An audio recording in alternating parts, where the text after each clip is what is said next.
ang tanang tao nga analuyo sa korupsyon sa gobyerno, makabaton sa sangkutanan sa ilang mga binuhatan.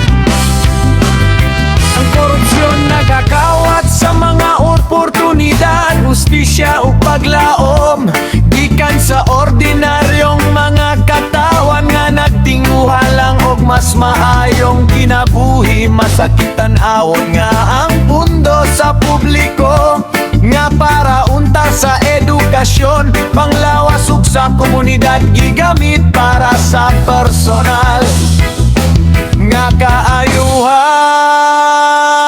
Ang tinuod nga pagpangulo kinahanglan mag-alagad sa katawan uban, sa pagkamatinud-anon ug integridad, dili mga abuso sa gahom para sa kaugalingong interes.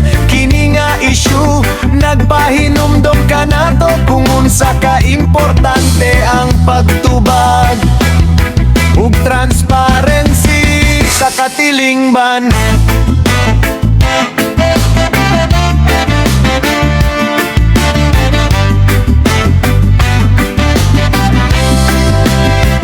Bisan sa pakagamhanan ng usa ka tawo, kinahanglan nga naagi hapon ng hustisya. Usa ka nasud makauswag yut kung ang mga lider unahon ang kaayuhan sa katawan imbes ang kaibog sa kwarta.